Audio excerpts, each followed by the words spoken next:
Es lo mejor que nos puede pasar en la vida. Confiar y llamar y amar a Dios sobre todas las cosas.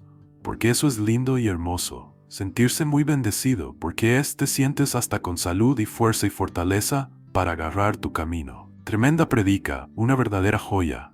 Dios Señor Todopoderoso los siga utilizándolo grandemente, que el Señor bendiga grandemente su vida. Dios le bendiga por darnos tan buenos mensajes. Hace muchos años no me congrego, vivo en Holanda, y acá es difícil encontrar un lugar para alabar a Dios. Pero vía este medio siempre es posible. Bendiciones, pastor. Después fuimos a vivir a Chacao, aún me acuerdo, ¿no? Pero me acuerdo que mis padres me compraron una sillita pequeñita que estaba forrada como de piel de cabra o de un animal, ya los pelitos se fueron cayendo, y mi abuela, pues le puso un forro nuevo, y puedo decir que esa silla lleva conmigo pues más de 50 años. Pero ¿quién tiene en su casa un objeto de 3000 años? ¿Usted tiene algo en su casa que tenga 3000 años de historia? Dice, sí, mi suegra. No, nadie tiene semejante cosa. Pero mire, aquí en nuestras manos tenemos un libro, una colección de libros, mejor dicho. Eso es lo que significa Biblia, colección de libros, que tienen centenares, que tienen miles de años. Esto es un tesoro incalculable, es increíble. Y además en su propio idioma, en su propia lengua, para que usted pueda saber lo que Dios dijo, lo que Dios manda y lo que Dios no manda. Y una de las cosas que yo he dicho cuando se acerca uno a las páginas de este sagrado libro, la Biblia, es que la gente en aquellos tiempos vivía muy diferente a nosotros. Yo sé que, por ejemplo, hay gente aquí que no cree, les cuesta mucho aceptar que hubo un momento en la historia en el que no existía internet. Algunos dicen, no, créame, hay un momento en la historia en el que internet no existía. Tú ponías Google y no existía Google. Tú dices, pero ¿cómo se podía vivir sin Google? Y sin WhatsApp. Algunos le quitan el WhatsApp hoy en día y vamos, se transforma, les da un ataque, algo les pasa, ¿no? Pues hubo una época en la que se vivía sin televisión en color. Y usted dice, ¿cómo era la televisión? ¿En blanco y negro? Y cuando vino la televisión en color, aquello fue una fiesta increíble, ¿se acuerdan? Vivimos durante muchos años sin móviles, sin celulares, como algunos los llaman. He dicho en varias ocasiones que cuando hace muchos años vimos a un señor en las Ramblas con una caja así de grande, que era la batería, y descolgaba el teléfono, nos quedamos así mirando, diciendo, ¿y este de dónde salió? Entonces, los tiempos han cambiado de una forma tremenda, pero tremenda. Y en los tiempos de la Biblia, la gente no vivía afanada por llegar a fin de mes, sino la gente vivía pensando en cómo terminar ese día. Se vivía el día a día. Por eso, el pasaje que vamos a leer ahora refleja y explica muy bien que la bendición de Dios se prometía para el día a día. Hoy en día estamos acostumbrados a planificar el mes, ¿no? Cobramos el sueldo, cobran el sueldo y dicen, bueno, esto para el teléfono móvil, esto para la luz, esto para el agua, esto para los gastos de no sé qué, y se planifica el mes. Eso no existía, esa no era la mentalidad de aquellos tiempos. La mentalidad era vivir el día a día. Basta a cada día su propio afán o su propio mal, dice otra versión, ¿verdad? Y el pan nuestro de cada día, dánoslo hoy. La famosa parábola de los labradores, cuando van a trabajar a la viña, ¿qué se les pagó? El día de trabajo. Entonces, cuando la gente terminaba el día y decía, hoy he comido, hoy he usado ropa y hoy voy a dormir bajo techo, gloria a Dios. Mañana, como se decía, Dios dirá. Mañana Dios dirá. Pero ¿quién vive hoy en día al día? Nadie. La gente enseguida planifica y la gente hace planes. Y bueno, el verano que viene me voy a ir de vacaciones a tal sitio, o dentro de 3 meses, y por eso están las agendas y por eso hay tantas historias. Pero en la Biblia no era así. En la Biblia era vivir el día a día, desde que salía el sol hasta que se ocultaba el sol, y ya está. Y hay un pasaje en el Antiguo Testamento, en el libro de Éxodo, capítulo 16, que voy a leer unos versículos para que vean qué interesante esta historia. Y dice, viendo los hijos de Israel, se preguntaron unos a otros, ¿y esto qué es? Ustedes saben la palabra maná, ¿no? Maná. La palabra maná en hebreo significa, ¿qué es esto? Maná. Majú, ¿qué es esto? Y por eso la palabra maná, que uno dice, bueno, ¿y qué significa? Significa literalmente, ¿qué es esto? Pues dice aquí, cuando vieron aquello, dijeron, ¿qué es esto? Porque no sabían qué es lo que era. Entonces Moisés le dijo, este es el pan que el Señor os da para que coman. Esto es lo que el Señor os ha dado, recoged de él cada uno según lo que pudiera comer, un gomer por cabeza, conforme al número de vuestras personas, tomaréis cada uno para los que están en su tienda. Los hijos de Israel, dice versículo 17, lo hicieron así, unos recogieron más y otros recogieron menos.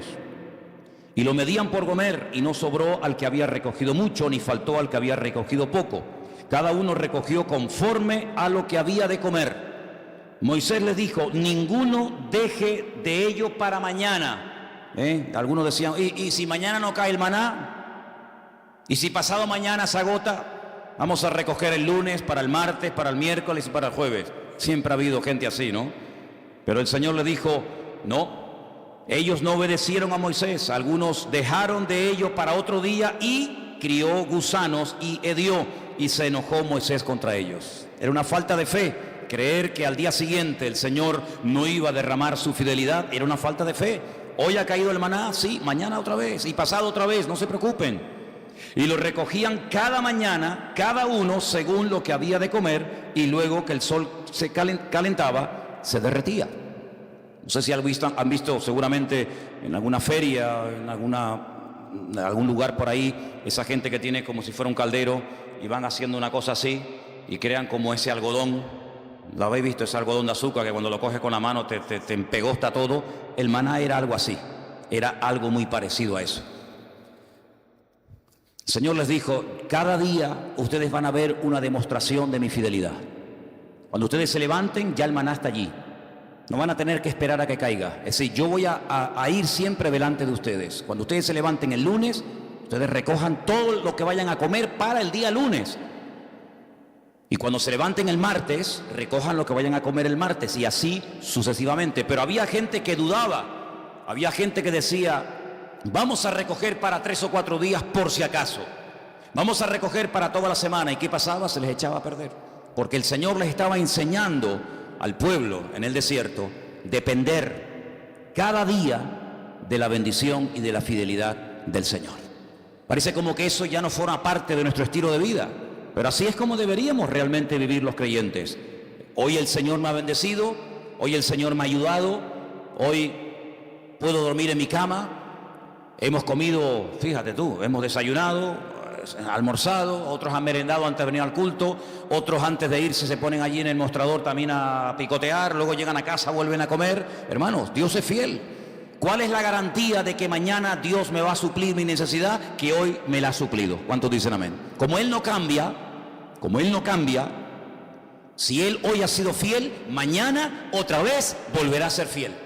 Y yo tengo que fiarme de Dios, yo tengo que depender del Señor, no de mes a mes, sino como dice la Biblia, el pan nuestro de cada día, dánoslo hoy. ¿Cuántos de los que están aquí hoy han comido? Veo que todos vienen vestidos, Algunos han venido en coche, otros caminando, otros en guagua. Cuando te vayas de aquí, cenarán, dormirán en sus camas. ¿Qué más queremos, hermanos? Dice la palabra de Dios, teniendo sustento y abrigo, estemos contentos con esto. ¿De dónde nace ese afán, ese agobio de venga y más y más? ¿De dónde nace? ¿De la Biblia? No. ¿De una relación sana con Dios? No, Señor. El cristiano sano, el cristiano que tiene una fe sana, completa, una fe coherente, una fe bíblica, no tiene que caer en ese afán, en ese agobio, en ese estrés y la deuda y no sé qué, y esto y lo otro. No, así no vivimos, así no tenemos que vivir los hijos de Dios. Los hijos de Dios tenemos que vivir de cara al mundo, de cara a la galería, con paz, con la tranquilidad de saber que nuestra vida está en las manos del mejor pastor del mundo, porque dice la Biblia, el Señor es nuestro pastor y nada nos faltará. ¿Cuántos dicen amén? Por lo tanto, en el Sermón del Monte, el Señor cuando enseña a orar a su pueblo dice, y el pan nuestro de cada día, dánoslo hoy. ¿Se puede orar por el pan nuestro de cada día? Claro que sí. Pero en ningún momento tenemos que estar preocupados por los próximos 15 días, por la próxima quincena, por el próximo mes. Eso no es bíblico, eso no es bíblico. El Señor quiere que aprendamos a depender de Él, a confiar en Él cada día, sin preocupaciones, sin agobios, sin estrés. Ya sé que esto a lo mejor suena a locura. Ya sé que la gente de la calle, la gente que no tiene a Dios, pues no viven así. Pero es que usted no tiene que imitar al mundo, usted tiene que imitar al Señor Jesucristo y obedecer su palabra. Hay un texto muy interesante que yo lo he leído muchas veces, de hecho no quiero exagerar, pero casi a diario lo leo, y se encuentra en Deuteronomio. Es un pasaje buenísimo, buenísimo, que de vez en cuando pienso yo que deberíamos de leer. Está en Deuteronomio capítulo 8, Deuteronomio capítulo 8, del versículo 11 en adelante. Es buenísimo este pasaje, de verdad que es una bendición de Dios el poder tener esto en nuestras manos. Dice: cuídate de no olvidarte del Señor tu Dios. Y yo pregunto, ¿y se puede acaso alguien olvidar de Dios? Porque te puedes olvidar, no sé, de las llaves, del móvil. Te puedes olvidar de dónde dejaste el coche. Yo me acuerdo hace años, venía por la calle esta de la iglesia con el casco de la moto en la mano y me metía en el bar de aquí al lado a tomar un cortado, y un hermano, me dice: ¿de dónde vienes? Digo: no, tuve que ir abajo a Santa Cruz a hacer unas cosas. Y me dice: ¿y tú vas por la vida con un casco debajo del brazo? Digo: ay, la moto. Y la dejé en la Plaza de España. Yo me vine desde la Plaza de España hasta aquí con la moto, con el casco de la moto bajo el brazo. Como eso, simplemente mirando el casco, sabes que, mijo, el casco es para usarlo en la moto. Pues me olvidé de la moto. Y un día tuve que llamar al segurita del Carrefour allí en La Laguna, porque para mí es que me habían robado el coche. ¿Y qué va? Me van a robar el coche estaba en otro sitio, pero volví loco a medio centro comercial. Mire, que me robaron el coche, que llame a la policía, que no sé qué, y el coche estaba donde yo lo había dejado, pero yo no me acordaba. Y a veces hemos visto en alguna playa por la megafonía el niño Pedrito García Rodríguez con una camisita roja y un pantalón amarillo y unos calcetines verdes. Se ha perdido, por favor. Pero perder a Dios, olvidarse de Dios. ¿Cómo se puede una persona, cómo se puede olvidar un joven, cómo se puede olvidar una familia de Dios? Pues hermanos, parece mentira, pero hay gente que incluso llegaron a servir a Dios y se olvidaron completamente de Él. Y por eso el Señor, sabiendo que somos así los seres humanos, dice en este versículo: cuídate, tengan cuidado de no olvidarse del Señor vuestro Dios, para cumplir sus mandamientos, sus decretos, sus estatutos que yo te ordeno hoy. Versículo 12: no suceda que comas y te sacies y edifiques buenas casas en las que habites, y tus vacas y tus ovejas se aumenten, y la plata y el oro se te multipliquen, y todo lo que tuvieres se aumente, y se enorgullezca tu corazón, y te olvides del Señor tu Dios, que te sacó de la tierra de Egipto, de la casa de servidumbre, que te hizo caminar por un desierto grande y espantoso, lleno de serpientes ardientes y de escorpiones y de sed, donde no había agua, y Él te sacó agua de la roca del pedernal, que te sustentó con maná en el desierto, comida que tus padres no habían conocido, afligiéndote y probándote para a la postre hacerte bien. Y digas en tu corazón: mi poder y mi fuerza, la fuerza de mi mano, me han traído esta riqueza. Dice aquí: acuérdate del Señor tu Dios, porque Él es el que te da el poder para hacer las riquezas. ¿Cuántos dicen amén? Es mentira, ¿no? Gente que ha prosperado, gente que le ha ido bien en la vida, que en fin, que han aumentado sus negocios, su patrimonio, etcétera, y se les suba a la cabeza el éxito y diga: no, es que yo tengo todo esto por mi fuerza, por mi sabiduría, por mi poder. Usted dice: no, a mí eso no me puede pasar. No lo digas, porque como lo diga, a veces al final te va a terminar pasando. El hombre es así, hermanos. El hombre, mientras depende del Señor, se mantiene humilde, se mantiene sometido al Señor, pero como parece que a veces la riqueza o la abundancia se le vuelven en su contra, pueden incluso llegar a olvidarse del Señor, del Creador. Dice: el que te sacó de Egipto, el que cuando eras un esclavo y nadie daba un duro por ti, yo te compré y te saqué de la tierra de esclavitud y te conduje por el desierto y te di agua y te di maná y te di todo lo que necesitaba. Y ahora que llegas a la tierra prometida, te olvidas de mí, porque crees que ha sido tu sabiduría, tu fuerza, tu experiencia en la vida la que te ha llevado de la nada a la cumbre, y te equivocas. Ten mucho cuidado y guarda tu corazón, dice la Biblia, porque soy yo el que te da la sabiduría, soy yo el que te da el poder para hacer las riquezas. Y cuando el Señor le da a uno sabiduría para hacer negocios, y cuando el Señor le da sabiduría para hacer algo, aunque te salga bien el negocio, lo que has comprado, lo que has hecho, no te olvides siempre de darle la gloria y la honra al Señor. ¿Cuántos dicen amén? Así que tengamos cuidado, ¿verdad? Porque son más los que se han perdido, los que se han enfriado, y se han apartado de los caminos del Señor en la abundancia que en la escasez. Parece mentira, pero así ha ocurrido muchísimas veces, ¿no? Así que estamos viendo a la luz de la palabra de Dios cómo hay que depender cada día de Él. Ahora, vivimos en un mundo, como dije la semana pasada, rodeado de mentiras y de mentirosos. Esa es la cruda realidad. Vivimos en un mundo en donde los principios y los valores están al revés. Dice la Escritura que llegaría un momento en la historia de la humanidad, y yo creo que ya hemos llegado, en el que a lo malo te lo presentarían como lo bueno. Y lo que es bueno y decente de toda la vida, te lo presentarían como algo malo. Y uno dice, pero ¿cómo puede ser eso? ¿Cómo puede ser que la decencia, la fidelidad, el ser honesto, el vivir la verdad, el ser sincero esté mal visto y parece que le vaya mejor al ladrón, al sinvergüenza, al que roba, al que miente, al que engaña? ¿Cómo puede ser eso?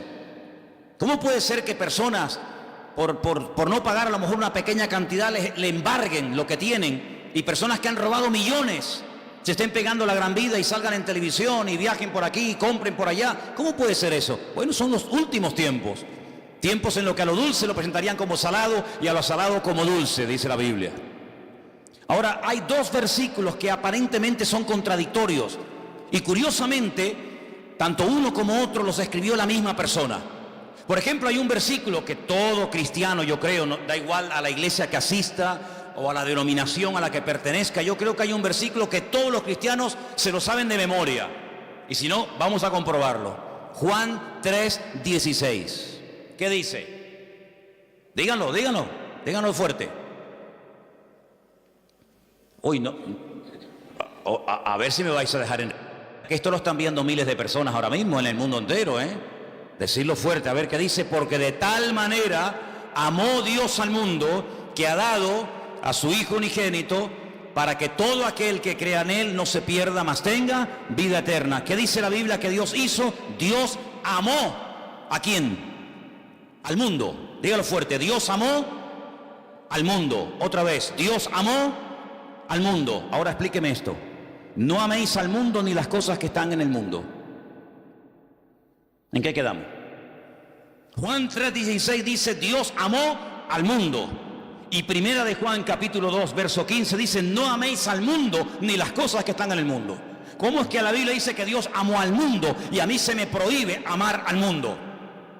Hay que explicarlo, porque en la Biblia no hay contradicciones. Hay gente que dice que la Biblia es un libro lleno de contradicciones, y yo le digo, cuando usted me muestre una, nos sentamos y hablamos. La Biblia no tiene contradicciones. El problema es que muchas veces no se puede terminar de traducir exactamente, porque nosotros tenemos una sola palabra para la palabra mundo, como para la palabra amor tenemos una sola palabra. No hay 4 o 5 palabras para amor. Amor hay una sola palabra, no hay más. En griego hay 3 o 4 palabras, y en hebreo ni le cuento. Y en griego, incluso en hebreo, para la palabra tierra, planeta, mundo, etcétera, hay un montón de palabras, y depende a lo que se esté dirigiendo el autor, pues emplea un término o emplea otra, pero en español nada más tenemos una sola palabra, ¿verdad? Cuando estamos leyendo Juan 3:16, dice que de tal manera, de tal magnitud, con tal fuerza, amó Dios al mundo. Ahí está haciendo referencia a la raza humana, al hombre, a la humanidad. De tal manera Dios amó al hombre, a la raza humana, a los hombres, a las mujeres, a los blancos, a los negros, a los ricos, a los pobres, a los africanos, asiáticos, norteamericanos, latinos. De tal manera amó Dios a esa gente, que dio a su Hijo unigénito al mundo, para que lo amaran y lo respetaran y creyeran en Él. Pero cuando vamos a primera de Juan y encontramos otra vez la misma palabra, la palabra mundo es la palabra cosmos. Y la palabra cosmos nos habla acerca de un estilo de vida, de unos principios, de unos valores que no son los nuestros. No son los nuestros. ¿Usted no ha oído alguna vez la expresión de decir, mira, di una mentira de estas piadosas? De hecho, incluso hasta cuando éramos católicos, se nos decía que había 2 tipos de pecados. Bueno, se nos decía, no, se siguen diciendo. Pecados mortales y pecados veniales, ¿sí o no? Amigo. Es decir, que hay pecados que son graves delante de Dios, y pecados que, bueno, que Dios hace la vista gorda, no pasa nada. Una mentirijilla de vez en cuando. para salir del paso, ¿sí o no? Entonces nos ha enseñado toda la vida. Cuando vamos a la palabra nos encontramos que hay un sistema, un estilo, una filosofía de vida que es totalmente opuesta a nuestro estilo de vida. ¿Por qué? Porque en el mundo, cuando 2 o 3 o 4 hombres se juntan en un bar, en un negocio, donde sea, y comienzan a hablar, ¿de qué suelen hablar? De mujeres. Y presumen de las veces que han engañado a sus esposas, y presumen de que tuvieron relaciones con esta y con aquella y con la otra y con mengano. Sin embargo, eso en el círculo cristiano se nos tendría que caer la cara de vergüenza y darnos vergüenza de haber hecho eso. Son puntos de referencia completamente diferentes. Y en el mundo es normal mentir, y en el mundo es robar, pues decir, mira, sí, y era no, o no, cuando era sí, o decir, ¿cuánto tienes? 5, y es mentira, tienes 10. En el mundo todo eso es normal. Y cuando dice la Biblia, no améis al mundo, se refiere, no imites la forma como vive la gente. Una cosa es que Dios amó al hombre, y otra cosa es que Dios ame a los pecados del hombre, que son dos cosas completamente diferentes. Dios ama a una etarra, a un asesino, a un violador, ¿sí o no? Por supuesto que sí. ¿Faltaría más? Si no, madre mía. Pero eso quiere decir que Dios ama su estilo de vida. Eso quiere decir que Dios ama a la mentira, el engaño, el soborno, el adulterio, la fornicación, la extorsión. No, Señor. Una cosa es que Dios ame a la persona, y otra cosa es que Dios acepte y ame y tolere el estilo de vida de esa persona. No nos confundamos. Por eso dice la Biblia que cuando viene por ahí alguna persona que dice que yo soy cristiano, yo soy pastor, yo soy hijo de Dios, yo soy siervo de Cristo, yo soy esto, yo soy aquello, apóstol, como algunos van por ahí también diciendo, pues hermano, por sus frutos los conoceréis. Y por eso dice la Biblia que hay que probar los espíritus, porque no todos los espíritus son de Dios. Y por eso encontramos en la Biblia falsos evangelistas, falsos pastores, falsos maestros, falsos apóstoles, etcétera, etcétera. ¿Por qué? Porque Dios ama a todo el mundo por igual, pero denuncia y no tolera el pecado y el desorden de nadie. ¿Cuántos dicen amén? Entonces no nos confundamos cuando dice que Dios amó al mundo, la raza humana, y cuando nos dice en 1 de Juan, capítulo 2, como hemos leído, que no tenemos que amar al mundo. Porque dicho sea de paso, el texto sigue diciendo, si alguno ama al mundo, es decir, el estilo de vida del mundo, la filosofía del mundo, los principios del mundo, el amor del Padre no está en él. Porque todo lo que hay en el mundo, y lo aglutina de esta forma, los deseos de la carne, los deseos de los ojos, la vanagloria de la vida, no provienen del Padre, sino del mundo. Y el mundo pasa, y sus deseos, pero el que hace la voluntad de Dios permanece para siempre. Si lo que hoy está mal visto, mañana estará bien visto. Y lo que mañana estará bien visto, hoy es un delito, un pecado. Por lo tanto, las modas cambian. Hace años en este país se obligaba a la gente a ir a las plazas públicas a ver cómo se torturaba a personas y cómo se les quemaba vivos y cómo se les crucificaba, y era normal. Y si retrocedemos en el tiempo, la gente pagaba dinero para ir a los coliseos, a los circos romanos, para ver cómo los animales devoraban a mujeres o a niños, mientras ardían como antorchas humanas, y era normal, era totalmente normal. Sin embargo, nos hemos dado cuenta de que cosas que antes eran normales o delitos, hoy en día, pues, han cambiado. Por eso nosotros no tenemos que dejarnos llevar por las modas de este mundo, sino tenemos que dejarnos llevar por los principios y valores eternos del Señor que están en su bendita palabra. ¿Cuántos dicen amén? Así que, amados hermanos, tenemos que partir de la base de que nosotros somos gente diferente, somos gente distinta, y hay algo con lo cual tenemos que estar claros en esto. Y yo les voy a contar parte de mi testimonio, porque creo que puede ser de ayuda a la hora de entender lo que quiero decir. Hay personas que llegaron al conocimiento de la verdad. Hay personas que les nació en su corazón el deseo de buscar a Dios porque empezaron a leer los evangelios o empezaron a leer la Biblia. Conozco muchísima gente que me dice, no, yo un día me compré una Biblia, o alguien me regaló una Biblia, un Nuevo Testamento, como esta que estáis ofreciendo los hermanos moteros, ¿no? Bueno, te llega la Biblia, empiezas a leerla, y empiezas a interesarte, empiezas a darte cuenta de un montón de cosas, y se despierta algo en ti que te lleva a una búsqueda de la verdad, y buscando, pues encuentra. ¿Y a quién encuentra? Al autor y al consumador de la fe, que es Cristo Jesús, ¿sí o no? Pero a mí no me pasó eso. Yo fui al revés. Yo no había leído en mi vida la Biblia, jamás. No me interesaba. Yo no sabía ni lo que era una Biblia. A mí no me llegó el conocimiento de Dios, ni el deseo de buscar a Dios por la lectura, por el estudio, por indagar, por buscar la verdad. Es que a mí no me interesaba buscar la verdad, pero en absoluto. Lo primero que yo tuve fue un encuentro, una experiencia personal con Jesucristo. Yo no había leído la Biblia en mi vida. Entonces, cuando yo entré por primera vez en mi vida a una iglesia, yo le dije literalmente a Dios: es que yo no creo en ti, es que yo no creo en ustedes, yo no creo en pastores, ni en iglesia, ni en Biblia, ni en cura, yo no creo en nadie. Yo tenía un montón de problemas físicos, espirituales, de toda índole, pero yo desafié a ese Dios del cual ese hombre estaba esa tarde predicando allí, y le dije: bueno, si tú existes, no es que dije como tú existes, no, si tú existes, ayúdame a salir de este infierno en el que yo estoy, y cambia mi vida, y ayúdame, y libérame, etcétera, etcétera. Y Dios lo hizo. Y mucho tiempo después, o unos meses después, comencé a leer y a leer y a leer y a leer y a estudiar y a memorizar capítulos y capítulos de la Biblia, y a través de la Biblia, pues claro, lógicamente fortalecí mi fe. Pero no fue primero la teoría y después la práctica. En mi caso fue al revés. Primero fue la experiencia, la práctica, y luego fue el conocimiento.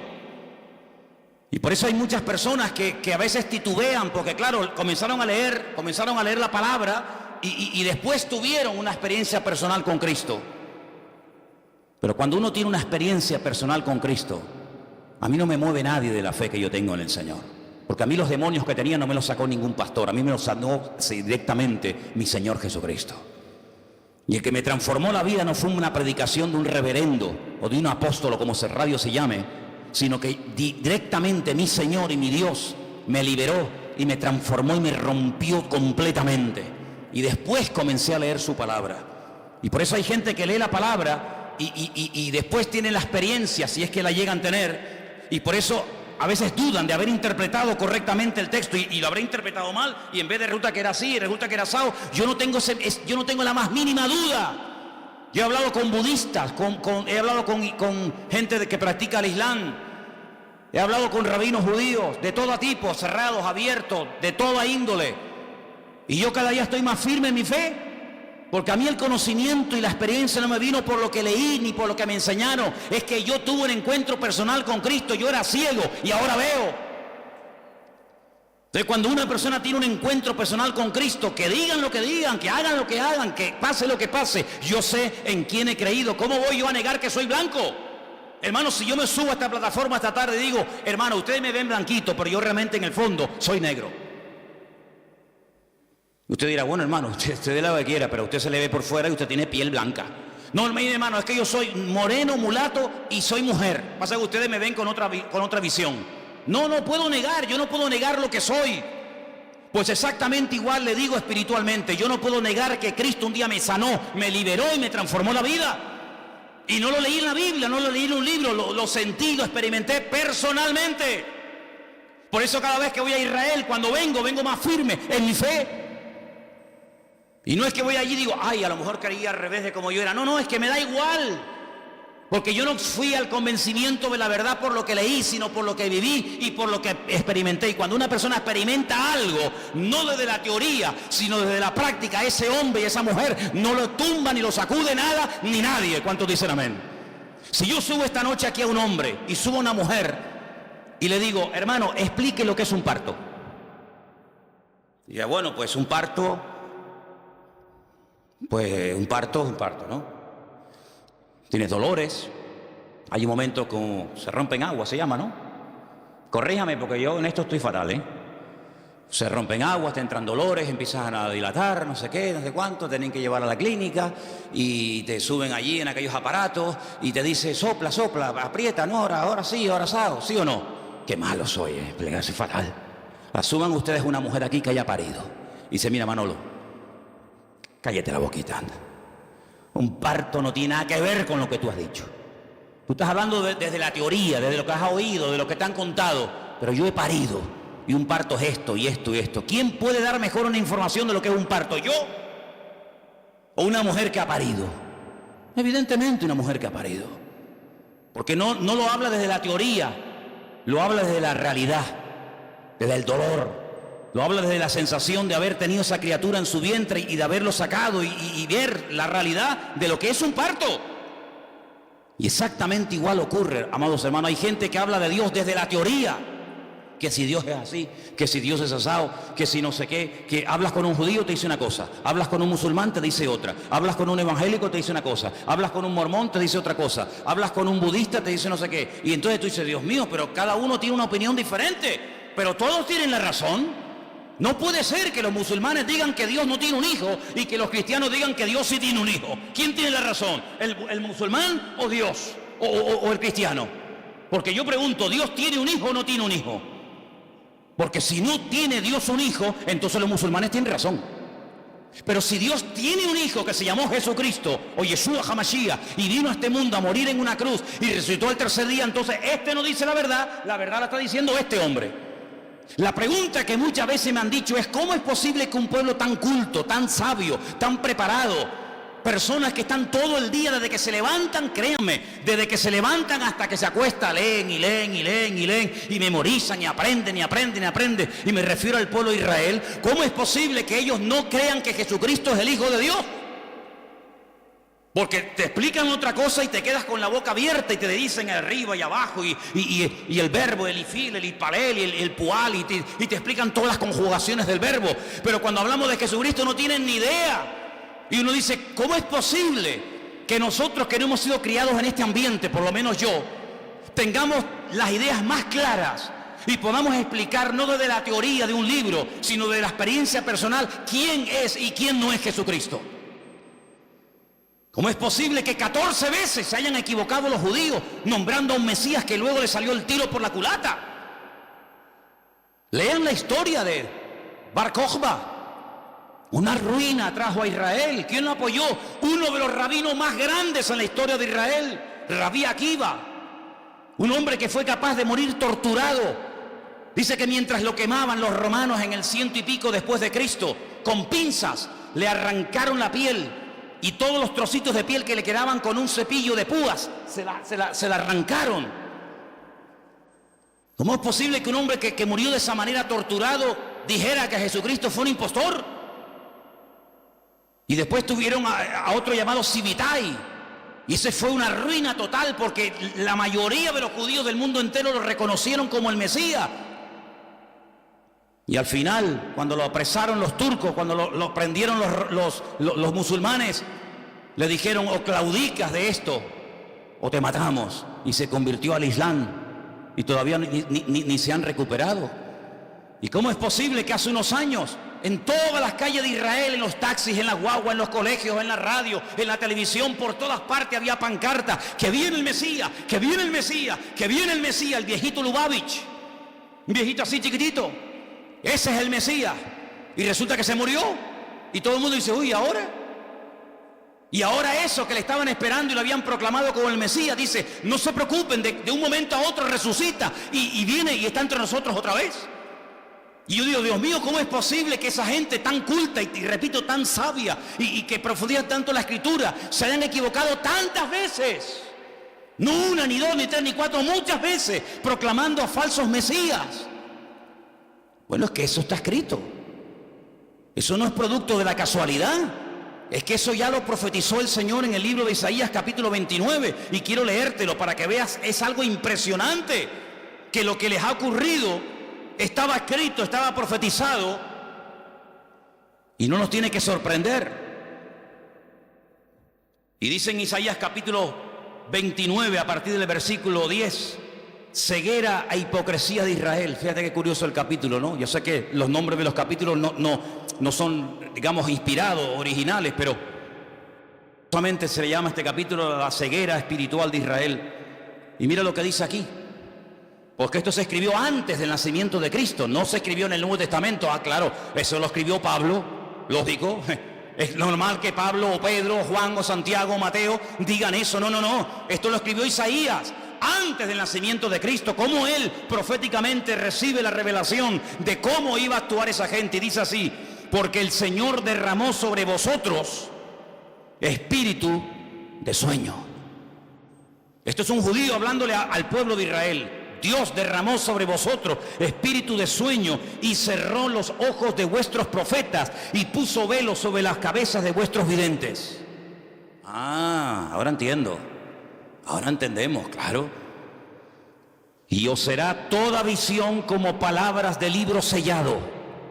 Por eso leen y leen y leen y leen y memorizan y aprenden y no entienden. El cual si dijere al que sabe leer y le dijeren, lee ahora esto, él dirá, no puedo porque está sellado. Y si se le diera el libro al que no sabe leer, le dicen, lee ahora esto, y él dice, es que no sé leer. Dice pues el Señor, escucha bien la explicación de Dios, estas son las palabras de Dios al pueblo de Israel, porque este pueblo se acerca a mí con su boca y con sus labios me honra, pero su corazón está lejos de mí. Y su temor de mí no es que un mandamiento de hombres, como dice otra versión más cercana al original, un mandamiento enseñado y aprendido de memoria, que les ha sido enseñado. Por tanto, he aquí que nuevamente excitaré yo la admiración de este pueblo con un prodigio grande y espantoso, porque perecerá la sabiduría de sus sabios y se desvanecerá la inteligencia de sus entendidos. Ahora puedes ver cómo un niño en la escuela dominical, un domingo a la tarde, es capaz de ver en Juan capítulo 1 cómo el Verbo, que en un principio era Dios, se hace hombre, se humana, se encarna y habita entre nosotros y vemos su gloria y no tiene ningún problema en aceptar eso. Y después te encuentras a un hombre que lleva 70, 80 años de su vida leyendo 16 horas por día la Biblia, de por la mañana hasta por la noche, y es incapaz de ver a Cristo en las Escrituras. ¿Por qué? Porque el profeta Isaías dijo, en los últimos tiempos derramaré un espíritu de ceguera en vuestros videntes, en vuestros profetas, en vuestros sabios, de tal manera que van a leer y dice como que no lo puedo leer porque no lo entiendo. Es como si estuviera sellado. Increíble, increíble. Ya sabemos que en los últimos tiempos el Señor tratará de una forma especial, pero lo importante es que todos y cada uno de nosotros valoremos el hecho de haber podido entender el Evangelio, porque haber entendido el mensaje, el propósito por el cual Cristo vino a este mundo nos ha cambiado la vida, ¿sí o no? Cuando una persona encuentra la verdad, yo no tengo que buscar nada más, créame, yo no tengo una insatisfacción diciendo, oye, estaré en la verdad, me habré equivocado, me habrá engañado esta gente, y a veces resulta que yo he creído en esta iglesia evangélica y ahora resulta que estoy en la mentira, me he metido en una secta, me están comiendo el coco, a veces resulta que en vez de este camino era el otro, ay, madre mía. Es que yo sé en quién he creído. Yo no me convertí a la iglesia evangélica. Yo no soy representante de la iglesia evangélica. Yo soy embajador de Cristo y Cristo fue el que cambió mi vida. Y me reúno aquí porque con ustedes me siento a gusto y porque creo que todos tenemos una experiencia en común. Pero si así no fuera, probablemente buscaría otro lugar donde poder congregarme. Pero no porque me haya convertido a una iglesia llamada iglesia evangélica. Yo no me he convertido a nadie, ni he cambiado de religión. Yo he pasado de muerte a vida, porque Cristo ha perdonado todos mis pecados y de ahí no me muevo ni a palo. ¿Cuántos dicen amén? Y por eso tenemos que tener bien claro, ahora que se nos está yendo el año, ahora que estamos llegando a la recta final, ¿estás hoy más firme en tu fe que el 1 de enero? ¿Estás hoy más firme, más bien anclado en las cosas del Señor que hace 4 o 5 meses atrás? Espero que sí. ¿Cuántos dicen amén? Quiero leerles un versículo en esta tarde.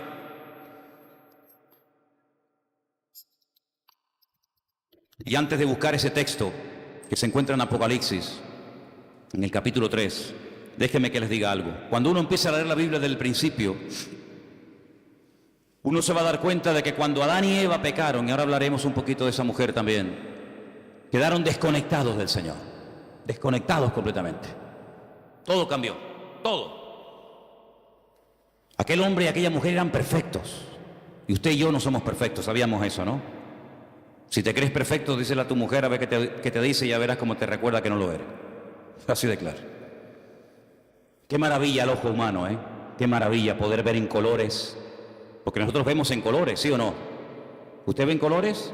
Hay algunos que confunden, ¿no? El rojo con el verde con el amarillo, pero generalmente el hombre ve en colores. Vemos en 3 dimensiones. Podemos ver de cerca, de lejos. Enfoca de una forma maravillosa, pero usted sabe que de todo lo que hay aquí que se podría llegar a ver solamente vemos el 1%. Nuestro ojo solamente percibe el 1% de todo lo que podríamos llegar a ver. Adán veía al 100% sin ningún problema. Veía a los ángeles, veía el mundo espiritual y natural de una perfección tremenda. ¿Qué le parece? El cerebro del ser humano dice que está dividido en dos y que solamente funciona una parte. Yo a veces hasta lo dudo que funcione esa parte. Y Dios pone un miembro en nuestro cuerpo para que funcione la mitad. No tiene sentido. El cerebro de Adán funcionaba a la perfección y veía la esencia de las cosas con una claridad nítida, sin problema, ¿verdad? Y sabemos que el hombre está por debajo de todos sus niveles. Seguramente Adán era capaz de meterse debajo de un río y estar 3 horas metido debajo del agua. Y veía perfectamente, porque era un ser perfecto, completo, no le faltaba nada. Probablemente, sabe Dios, hasta con el pensamiento podría trasladarse de un lugar a otro y volar. Yo qué sé lo que aquel hombre podía haber llegado a hacer. Sin embargo, el pecado lo deterioró todo. El pecado lo reventó todo. No somos ni la sombra de lo que un día el Señor creó. El mundo era perfecto, el mundo que tenemos no es perfecto. Vayan a Madrid ahora, van a ver esa capa, esa nube negra encima, ¿verdad? El otro día las imágenes de Pekín, los pobres chinos con máscara, allí ahogándose, asfixiándose. Este mundo no tiene nada que ver con el mundo perfecto y maravilloso que el Señor creó. Pero a pesar de la rebelión y del pecado del hombre, Dios proveyó un sistema, y eran los sacrificios. ¿Y qué hace Abel? Presenta un sacrificio, ¿para quién? Para él. Él tiene deseo de acercarse a Dios y presenta un sacrificio para él, pero no lo podía hacer para otra persona. Pero cuando avanzamos en la historia, vemos que llegamos a Egipto y vemos que ya Dios dice, bueno, ahora no solamente el hombre puede acercarse a Dios a través de un sacrificio de animales, sino que ahora el papá, el cabeza de la casa, puede presentar un sacrificio para la familia. Y dice que sacrificaban un cordero para toda la familia. Así que de uno individual pasó a toda la familia.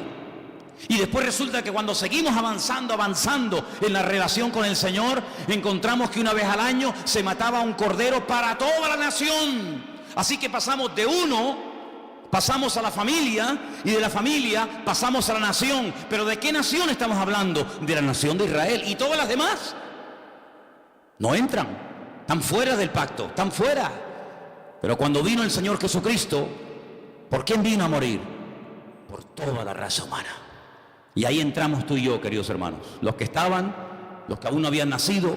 Y por eso yo te pregunto, en estos últimos días, en estas últimas semanas que nos quedan para concluir este año 2015, ¿tú has tenido ya tu encuentro, tu experiencia personal con Cristo? ¿O simplemente lo que estás es aprendiendo y creciendo en el conocimiento? Está bien todo eso, pero lo importante no solamente es saber muchas cosas, sino tener tu experiencia con el Señor. Porque si mañana nos quitan las Biblias, si mañana nos cierran los templos y ya no podemos depender de un culto, de una predicación o de un pastor, ¿qué va a pasar con nosotros? Nada. ¿Por qué? Porque estamos conectados a través de nuestra propia experiencia con la fuente de la vida, porque tenemos nuestra propia experiencia con Cristo. Y ya no dependemos de un pastor, de una iglesia, de un predicador, del internet, sino dependemos directamente de nuestro Señor Jesucristo. ¿Tú tienes esa línea directa con Él? ¿Tú lo conoces como tu Señor y como tu Salvador, o como el Dios que aquí se predica? Porque hay gente que dice, no, es que cuando hablan de nosotros dicen, sí, porque ustedes creen en no sé qué y se quedan como al margen. No, yo no hablo de ustedes, yo hablo de si tú conoces al Dios vivo y verdadero. ¿O es que acaso el Dios del evangélico es diferente al Dios del católico? ¿No hay un solo Dios? Bueno, pues a ese único Dios del cual hablamos y predicamos, ¿lo conoces personalmente? ¿Tienes un encuentro con Él? ¿O para saber algo de Él tienes que buscar en Mateo? ¿O para saber algo de su esencia y de su carácter tienes que ir a los Salmos o al Apocalipsis o por aquí y por allá? No hace falta que vaya por aquí y por allá, porque yo sé quién es y conozco a mi Padre y sé lo que le agrada y lo que no le agrada. La gente más espiritual, la gente que más creció en su relación con el Señor, nunca leyeron la Biblia, porque no la tenían. Abraham no leyó nunca la Biblia. Jacob, Isaac, José, personas que nunca leyeron la Biblia, pero ellos conocían a Dios, no por lo escrito, sino por lo que habían experimentado. Y José era capaz de rechazar a la mujer de Potifar, diciendo, ¿cómo voy yo a pecar contra mi Dios? Pero hijo, ¿dónde está escrito que eso es pecado? Aquí en mi alma está escrito, porque yo conozco la voz de mi Señor y sé lo que le agrada y lo que no le agrada, aunque nunca haya leído la Biblia y aunque nunca me haya congregado en ninguna parte. Yo conozco a mi Dios y sé que a mi Dios eso no le agrada. Y eso es a lo que tenemos que llegar, hermano, a tener un encuentro personal con Cristo. Y por eso hoy comí, hoy cené, hoy vengo vestido, pues mañana me voy a levantar con la seguridad de que se va a volver a repetir otra vez lo mismo. ¿Por qué? Porque grandes son sus fidelidades cada mañana y cada día. ¿Cuántos dicen amén? Apocalipsis capítulo 3, el texto que les quería leer, dice que Él, por cuanto hemos guardado su palabra y no le hemos negado, ni con los hechos, ni con las palabras, nos guardará de la hora de prueba que ha de venir sobre todas las naciones de la tierra. El otro día, creo que lo comenté y termino, decían que en los estatutos, en las leyes de la ONU, hay un artículo que dice que cuando 5 naciones pelean, cuando 5 naciones, digamos que entran en un conflicto bélico, en ese artículo se encuentra la expresión de que ya se puede hablar de una tercera guerra mundial. En este momento hay 10 naciones, no 5, 10 naciones peleando contra un enemigo en común. Y por eso ellos dicen que oficialmente ya se puede decir, ya se puede declarar que estamos ya en una tercera guerra mundial, donde Inglaterra, Francia, Estados Unidos, Rusia, Arabia Saudita, etcétera, etcétera, ya han entrado en un conflicto que no tiene marcha atrás. Estamos en la recta final no solamente del 2015, estamos en la recta final de la historia de la humanidad. Y en estos últimos tiempos, el Señor todavía sigue llamando a los corazones de los seres humanos. En estos últimos tiempos todavía el Señor tiene interés por ti y por mí. Yo no sé qué ha visto en nosotros, pero Dios no va a parar hasta que tú le entregues tu vida y hasta que tú le entregues tu corazón al Señor. Y yo doy gracias a Dios de que Él se ha empeñado en salvarme, de que Él se ha empeñado, está empecinado en transformar mi vida.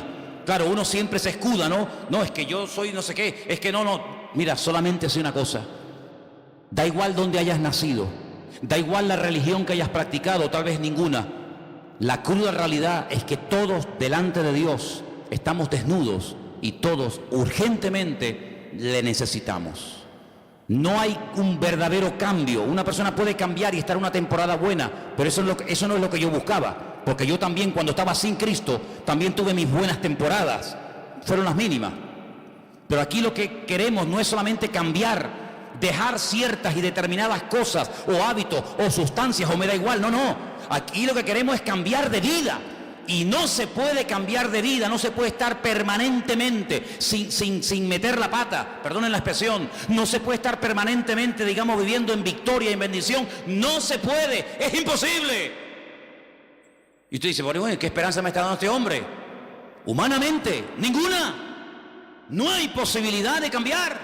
Solamente a través de Cristo Jesús. ¿Cuántas personas lo han intentado? Curas de sueño, acupuntura, de todo lo que te puedas imaginar. Tarde o temprano vuelven otra vez al mismo rollo. Porque no hay libertad verdadera hasta que conozcas a Cristo Jesús. No te hablo de la iglesia. Si usted busca otra iglesia que le guste más, que te guste por lo que sea, váyase a esa, no tenga problema. Usted váyase a donde mejor se encuentre.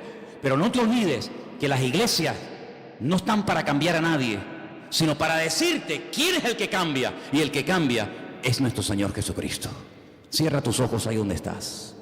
Quiero que oremos en esta tarde de verdad, de todo corazón, y le pidamos al Señor que abra nuestros ojos, que quite la ignorancia, la ceguera de nuestra vida, para que nos demos cuenta de que la única manera de salir de este sistema falso, maligno, es a través de Cristo. Salir de este círculo vicioso, salir de esta rueda que gira y gira y gira y no nos lleva a ninguna parte. La única manera de poder vivir en victoria es a través de Cristo Jesús. Y por eso en esta tarde estamos agradecidos con el Señor, porque Él nos enseña un nuevo estilo de vida basado en la libertad, no en el miedo, en la libertad gloriosa de los hijos de Dios. Ninguna condenación hay para los que están en Cristo Jesús. Y por eso en esta tarde queremos acercarnos al Señor con la fe y con la seguridad de que se puede vivir en paz y en victoria si ponemos nuestra confianza en el día a día, en ese Dios que ha prometido ayudarnos todos los días hasta el fin del mundo. Aleluya. Si en esta tarde hay entre nosotros algún hermano, alguna hermana, alguna persona, algún joven, me da igual, que tal vez por primera vez en su vida, fíjate lo que te digo, por primera vez en su vida dice, pues oye, yo quiero entregarle mi vida al Señor. Yo más que fe y confianza en una religión o en una institución, en quien yo quiero tener mi confianza es en el Señor. Porque uno oye cada cosa de los que se dedican a la religión que te quedas con la boca abierta. Pero yo no te hablo de religión, yo te hablo del Señor. Y a mí quien me sacó los demonios y quien me cambió la vida fue mi Señor. No una iglesia ni un pastor. Y yo te hablo de ese Señor que te ama y te quiere liberar y te quiere bendecir. Si tú le quieres entregar tu vida a Él, ahora es el momento y el lugar idóneo para decir, yo le entrego mi vida a Jesucristo. ¿Hay alguien? ¿Quieres levantar tu mano y oro por ti un momentito? ¿Alguien le quiere entregar su vida al Señor por primera vez? Dios te bendiga. Dios te bendiga, valiente. ¿Alguien más? Alguien más que le dice, yo también le quiero entregar al Señor mi vida. Y quiero pedirle, Dios le bendiga. Gloria a Dios. ¿Alguien más? Dios le bendiga a ti también, Gloria a Dios. Hay 4 personas esta tarde que han levantado su mano, 5. Bendito Dios. Que le están diciendo al Señor, Señor, yo quiero cambiar de vida. Ahí donde estás, no hace falta ni que te levantes. Yo quiero pedirle a toda la iglesia que me ayude en esta oración. Repitan conmigo, Señor Jesús, en esta tarde te damos gracias porque tú nos has amado y diste tu vida por nosotros. Señor, perdona todos nuestros pecados.